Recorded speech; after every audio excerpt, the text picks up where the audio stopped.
مصطفیٰ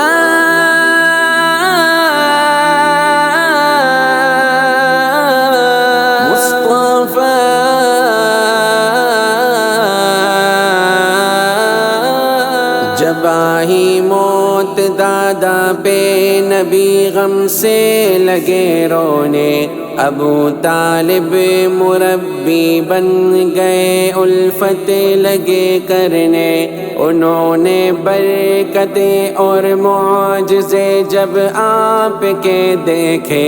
محبت میں اضافہ ہو گیا، چاہت لگے کرنے۔ یہ مالی طور پر کمزور اور لاچار ہوتے تھے، یہ دو اوقات میں بھی پیٹ بھر کر کچھ نہ کھاتے تھے، مگر کھانا نبی کے ساتھ مل کر جب یہ کھاتے، وہ تھوڑا سا ہی ہوتا پھر بھی سب کے پیٹ بھر جاتے۔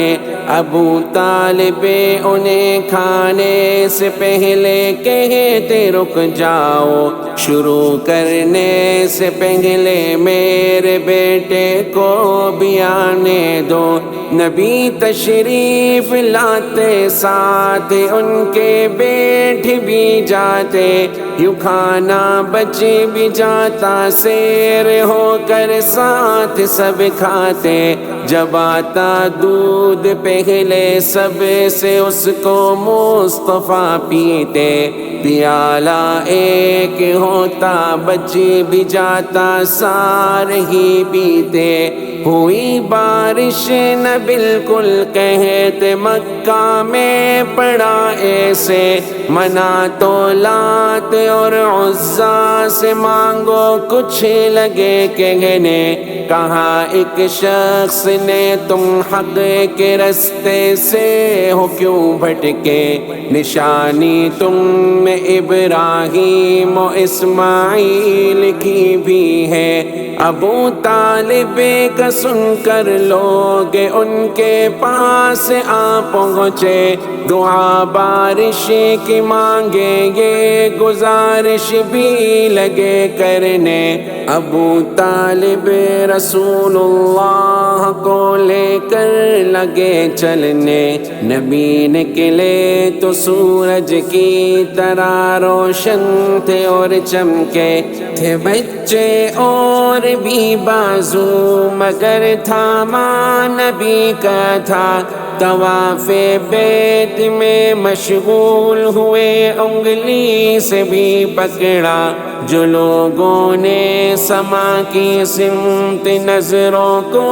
اٹھا دیکھا، وہاں پر بادلوں کا ایک ٹکڑا بھی نہیں پایا۔ یکایک ہر طرف سے بادلوں نے زور دکھلایا، خدا نے کر دیا سیراب، یوں بارش کو برسایا۔ ابو طالب گئے ایک بار میلے میں، وہاں بولے بھتیجے میں پیاسا ہوں، مجھے پانی کی حاجت ہے۔ نبی یہ بات سنتے ہی سواری سے اتر آئے، وہاں پانی نہ تھا لیکن یہ منظر رب نے دکھلائے۔ نبی نے اپنا پاؤں ایک پتھر پر جو ہی مارا، تو عمدہ صاف پانی حکم رب سے پھوٹ کر نکلا۔ پیا پانی انہوں نے سیر ہو کر اور جی بھر کے، کبھی وہ ایسا پانی زندگی بھر تھے نہ پی پائے۔ ابو طالب نے پوچھا اے بھتیجے پی لیا پانی؟ نبی نے ہاں کہا، اور اس جگہ ایڑی پھر ماری، جگہ تھی یہ وہی نکلا تھا پہلے جس سے پانی بھی، مگر پھر اس جگہ دکھنے لگی پہلی سی خشکی ہے۔ کفالت دوسرے چچا بھی چند سالوں سے کرتے تھے، یمن میں مصطفیٰ ایک بار ان کے ساتھ بھی آئے، وہاں رستے میں ایک وادی میں سرکش اونٹ رہتا تھا، گزرتے تھے جو لوگ ان کا وہ رستہ روک لیتا تھا، رگڑنے لگے گیا چھاتی، نبی دیکھے تو وہ بیٹھا، نبی خود اس پہ بیٹھے، پار کی وادی اسے چھوڑا، سفر سے آپ لوٹے تو وہاں وادی بھیگ پائی، وہاں طوفان تھا اور موج میں بھپرا ہوا پانی، نبی نے قافلے والوں سے بولا آؤ تم پیچھے، خدا نے خشک پانی کر دیا، سب پار جا پہنچے، جب آیا قافلہ مکہ وہاں جا کر یہ بتلایا، کہاں لوگوں نے لڑکے نے نرالی شان کو پایا، ابو طالب تجارت کے لیے اب شام کو نکلے، نبی بھی ساتھ جانے کے لیے ان سے لگے کہنے، ابو طالب یہ بولے ساتھ ان کو لے کے جاؤں گا، انہیں اپنے سے میں ہرگز جدا تو کر نہ پاؤں گا، نصارہ کی عبادت گاہ کے پاس آ کے وہ ٹھہرے، نبی دیکھے جو راہب نے تو وہ چونکے، وہ پھر بولے ابو طالب بتاؤ کون ہے جو ساتھ ہے لڑکا، کہا ان سے ابو طالب نے یہ تو ہے میرا بیٹا، کہا راہب نے یہ بیٹا تمہارا ہو نہیں سکتا، یہ ممکن ہی نہیں، زندہ ہو والد آج بھی اس کا، یہ لڑکا ہے نبی جس میں نبی کی ہر نشانی ہے، یوں پیدائش سے پہلے باپ پر بھی موت آنی ہے، نبی ہوتا ہے کیا اس سے ابو طالب نے یہ پوچھا، زمین والوں کو جو خبریں سما والوں کی دے پہنچا، کہا اس نے ابو طالب سنو میری نصیحت ہے لازم تم پہ اس کی ہر یہودی سے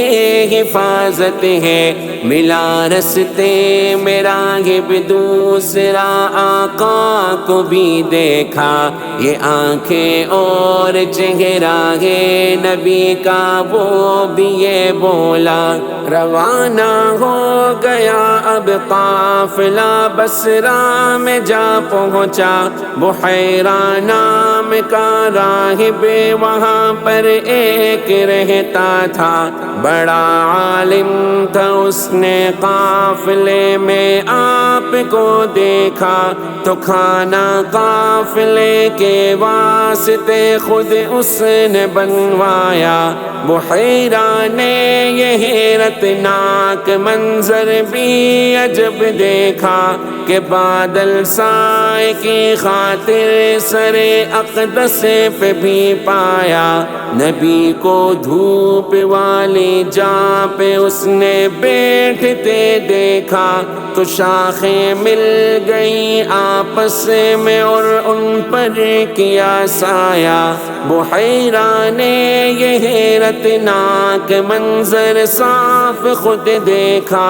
نبوت کی نشانی کو نبی میں اس طرح پایا۔ بحیرہ نے نبی سے کچھ خصائل کا بھی خود پوچھا، نبی کی مہر کو دیکھا کمر سے جب ہٹا کپڑا، کتابوں میں جو پڑھ رکھا تھا ویسا ہی اسے پایا۔ نبی کی مہر کو اس نے تو فوراً ہی دیا بوسا، انہیں لے جائیں واپس۔ اس نے چچا سے یہی بولا، یہودی ان کے دشمن ہے ان کی جان کو خطرہ۔ ابو طالب نے یہ باتیں سنی تو ان کو خوف آیا، نبی کو ساتھ لے کر آپ خود ہی آ گئے مکہ۔ عمر 9 سال کی تھی واقعہ کا جب یہ پیش آیا، خدا نے ہر خرابی سے انہیں محفوظ فرمایا۔ نبی ایک بار قصہ گوئی کی مجلس کو آئے تھے، مکان تھا ایک مکہ میں جہاں گانے تھے باجے تھے۔ قریشی شخص تھا ایک، اس کی بیٹی کی یہ شادی تھی، لگی پھر نیند آنے جو ہی اس جانب توجہ دی، کھلی پھر آپ کی آنکھیں کہ جب سورج نکل آیا، خدا نے لغو کاموں سے انہیں محفوظ فرمایا۔ بوانا بت کی عزت سب قریشی خوب کرتے تھے، وہاں قربان کرتے جانور اور سر منڈاتے تھے، وہاں وہ حاضری دیتے، وہاں وہ معتکف ہوتے، وہ مثل عید اس موقع کو سب مل کر مناتے تھے۔ ابو طالب نبی سے جب بھی شرکت کے لیے کہتے، نبی ہر بار شرکت سے انہیں انکار کر دیتے۔ ابو طالب کو آخر آپ پر غصہ بہت آیا، نبی نے پھوپھیوں کو بھی غضب میں ایک دن پایا، وہ بولی تم جو معبودوں سے یوں پرہیز ہو کرتے، ہمیں ڈر ہے تمہیں نقصان ہی نہ کوئی آ پہنچے۔ محمد تم ہماری عید میں شرکت نہیں کرتے۔ نبی جب تنگ ان باتوں سے آتے دور ہو جاتے، نبی کہتے ہیں جب بھی میں یوں بت کے پاس جاتا تھا، سفید لمبے قد کا شخص میرے پاس آتا تھا، وہ جب آتا تو بس ہر بار مجھ سے یہی کہتا تھا، محمد تم ہٹو پیچھے، نہیں تم نے اسے چھونا۔ اسافر نائلہ تانبے کے بت کعبہ میں رکھے تھے، طواف بیت کرتے مشرکی تو ان کو چھوتے تھے، طواف بیت میں مشغول تھا یہ زید کہتے ہیں، نبی بھی ساتھ تھے جب ہم بتوں کے پاس گزرے ہیں، بتوں کو جب چھوا میں نے، نبی نے مجھے سے فرمایا، انہیں تم مت لگاؤ ہاتھ، ایسے آپ نے روکا۔ وہ کہتے ہیں بتوں کو میں نے پر چھونے کب سوچا، پتا تھا کہ چلے کہ ان کو چھونے سے کیا ہوتا، انہیں جب پھر چھوا تو آپ نے سختی سے فرمایا، تمہیں میں نے انہیں چھونے سے کیا پہلے نہیں روکا۔ صلی اللہ علی محمد صلی اللہ علیہ وسلم صلی اللہ علی محمد صلی اللہ علیہ وسلم صلی اللہ علیہ وسلم صلی اللہ علیہ وسلم.